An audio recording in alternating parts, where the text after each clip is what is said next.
Hi, Hans. Great to see you again. Hello, Kristen. Hello, Jack. Nice to see you. Thanks for Yes. joining us. Hey, Yeah, thank everyone. you. Hey, everyone. This is Hans Ringers. He is our tour guide this year for our Ireland in Bloom tour on July 2nd through the 10th. And Hans was our tour guide last year in England, so we got to know him a little bit there and had just such a great time and enjoyed all of your interesting stories you told us about every garden. Yeah, okay. Well, I enjoyed it too as much as you liked, and I'm looking forward for the next tours to Ireland and Normandy. Yeah, so are we. So are we. Yeah, So in Ireland, so the Ireland in Bloom tour is in July. And so what kinds of things do you think will be blooming in July in Ireland? well, you see, there is a difference between the west and the east part of Ireland, whereas you have the Dublin on the east side of the country and the Wicklow Mountains. So that's another climate than when we go to the south near Cork, and there's the warm Gulf Stream, and well, at some parts of that and gardens over there are more subtropical. Mhm. So you will find plants from South Africa, from Chile, everywhere. So it's different from the gardens you can see in Holland or in England or whatever. So that Yes. really informs the plant choices, but also the views are different from the gardens in every case too, right? Yeah, absolutely. The West Coast is more a rough coast with cliffs and rocks and steep rocks over there and small islands. And whereas on the east side there you have a hilly area. Yeah. Ireland is more like a pan. In the middle, it's very low. There you will find all the people fishing with fishing rods. And then on the west, it's coming up, Oh, east and west. interesting. Um, So speaking of the West Coast and the kind of the more wild landscapes, I know one of the gardens we're visiting is Bantry House there, right? yeah, And so is that more of a formal kind of garden, but the views out over the bay are much more. yeah, it's absolutely stunning view from Bantry House, and it's overlooking Bantry Bay. There's some cannons at the end of the garden. Just well, they at that time they were afraid that Napoleon would come with a fleet to enter everything there in Ireland, but it never happened. But a stunning view from Bantry House, and at the back there is a garden, the 100 Steps, the Old Lady Walk it's called, and you go up, and from there you can see the whole area, and including Bantry Bay as well. Wow, Very interesting. nice. And we also visit the house. It's, Oh, uh, okay, Very it's good. nice. So not just the garden, but inside the house too. Yeah, that's correct. Interesting. I love that being able to see both in some of these gardens. So Yeah. the other one that interested me a lot, well, they all interest me, but you mentioned islands in the bay. And this, is it called Garnish? Garnish? Garinish. Yeah, Garnish? it's Gaelic word Garinish or Ilnacullen. It's Uh-huh. not far from Bantry, and we stay there in that area in the hotel. And early in the morning, we take a very small ferry, and we go to that Garinish Island. And on the way, we see the common seal and the grey seal, and probably an osprey diving for fish or a white-tailed eagle. It's well, the whole atmosphere of coming there, and everybody is anxious. What is going to happen here on that very small island? Uh-huh. Yeah. And it's crazy. It's a very remote area. Um, the garden. They wanted to have a garden there, a Dublin businessman, and it was just rocks all over the place. And they had to use dynamite to create some soil there and to import soil and all the plants. And you remember Harold Peto, that famous landscape artist, he also created the garden there. But uh, the strong winds in November, everything was washed away. So they had to start from the beginning and to put a sort of windscreen using all sorts of pine trees to keep a shelter there, to have a shelter for the rest of the garden. But it is absolutely, there are some gardens I never forget, and that's Garnish Island or Ilnacullen. That means something like Island of Holly, but Okay. I'm not quite sure. Let's But see. that's absolutely fantastic. What a contrast between some of the more formal gardens and then this sort of wild and almost is the plant mix kind of subtropical there too? Or Yeah. Yes, because of that warm Gulf Stream, you see plants you have never seen elsewhere, and they imported it from all over the world there. And on the island, Harold Pito created there some sort of Italianate building there and a big pond with water lilies. And from there, you just wander on your own across the island. And on the other side, there is the sort of watchtower. And when you climb that, and you can overlook the whole area. Sounds amazing. And it's absolutely amazing. So and you not far from that, not far from Garnish Island, it's half an hour drive, I think. There's another very remote area. It's called Darien Parks. Yeah. Okay. And well, is it a park? Is it a garden? It's just a sort. You're entering a movie, a film, because when people get off the coach and they go into that garden, you immediately are overwhelmed by the woodland and the Dixonias, the what is it, the fern tree? Ferns, tree ferns.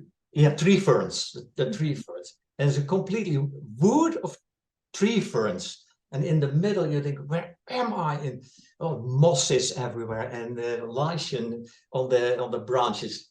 Stunning. Sounds So amazing. the two gardens are not far from. I think we do that in one and the same day. That sounds, yeah, I think you're right. That sounds amazing. And you were talking about the contrast of gardens and the formal gardens of like Powerscourt compared to these two are just so different. Yeah. Totally different. That is the formal garden. That's also a sort of Italian garden with terraces. And that, yeah, I said stunning, but this is again a stunning view because you see in the far distance what is the Sugarloaf Mountain, and down at the bottom of the garden, a huge lake and an enormous fountain in the middle. Well, it's impressive. And you also make a tour around that lake, and you pass the Pepper Pot Tower, also a viewpoint, and then down into the Japanese garden. And I've seen many Japanese gardens. It's not my favorite, but that is a very nice Japanese garden. Everything is complete there. So and I remember one thing. Then you go through that area in the woodland. There was a pet cemetery, all sorts of pets, the tombstones, but also a very large stone. That's a big pet. And then I read on the tombstone, it was their beloved horse. Oh. Yeah, that was fun. Pets of all sizes are welcome there. Yeah. Right. So, so Powerscourt is kind of in the middle of our. Is that sort of in the valley?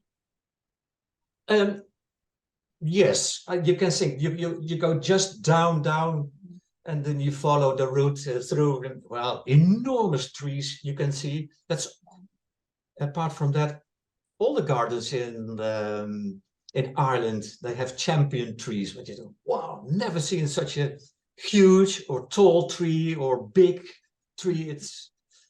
So you mentioned a few moments ago that that some gardens just stand out in your memory of all the gardens you've taken people on over the years. What are some other Irish gardens? I think it has to do, some gardens you have to do on your own. You just follow the route, a three-tail route, for instance, at Mount Usher, also in the Wicklow Mountains. And don't go there with a lot of people. You have to imagine everything there on the river Bantry and some cascades in the water. And then you pass so many plants and trees and shrubs you have never seen before. Also because they imported it from all over the world. And they are thriving there. That's unbelievable. So you will see the Chilean firebush, the Embothrium with the red flowers, Davidia involucrata, the handkerchief tree, but not in July any longer. But many rhodos and magnolias, they flower, and the that primulas along the water, beautiful. And that's one of the, you mentioned, it's something that you should really experience without a large group of people. And even though we're on a tour together, we have lots of time to explore things on our own. So you wouldn't be clustered up with a whole bunch of people walking around gardens. I mean, No. Have a chance to Well, that also happens because we also visit some private gardens and very tiny, small gardens. For instance, what was Hester? Hester Ford. It's near Cork. It's a town garden, very small, but it's like we hear that word cram. The garden is completely full of plants, and she visited all sorts of nurseries in Ireland and in England, and she put it in her garden, but not just like a flower show. No, very very thoughtfully organized. Absolutely, yeah, and that on such a small scale. I love that about this itinerary too, is that there are these large scale places that we get to see, and then really small and private, more intimate experiences where we'll get to ask the person who actually did the work. Yeah. And that happens. That also happens at the Beechwood and Hillside. Yeah. It'll be great to. It's a nice contrast to see what something looks like in a more grand scale, and then just like a garden the size of my garden. And I think our members last year really enjoyed that interaction with the homeowner or the head gardener at these private gardens. I mean, it made them feel so special that they were there. You know, we were the only group there, and we had the garden to ourselves. And you can some gardens you must be aware that not to get lost somewhere. In the Reen, for instance, you won't even see anyone but yourself. But at Blarney, for instance, Blarney is a very important, is a castle, and the story very touristic with the Blarney Stone. Then when you kiss the Blarney Stone, then you will be very eloquent. Did I pronounce it? Eloquent. Yeah, that's correct. But there's the head gardener, I forgot his name, but he will take us on a tour around the garden. He will show us everything. And so apart from the Blarney Stone in Blarney Castle, there is a huge garden and all sorts of different gardens, a water garden and cascades, and also a Dixonia area, and a poison garden. A very small poison garden. Interesting. Yeah.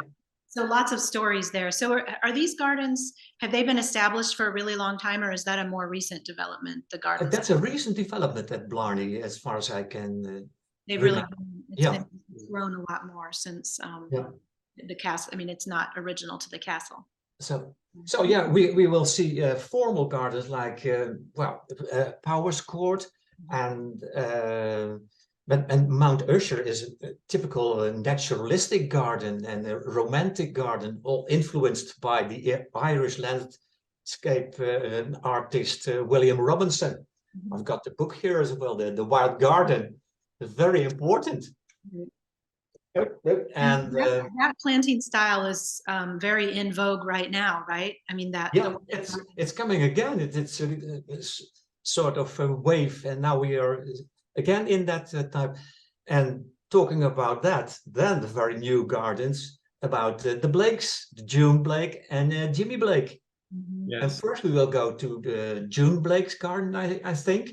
Yeah. And June started years ago with the nursery, and then she created a sort of show garden, and now her interest is more in that garden than in the nursery, as far as I can see that.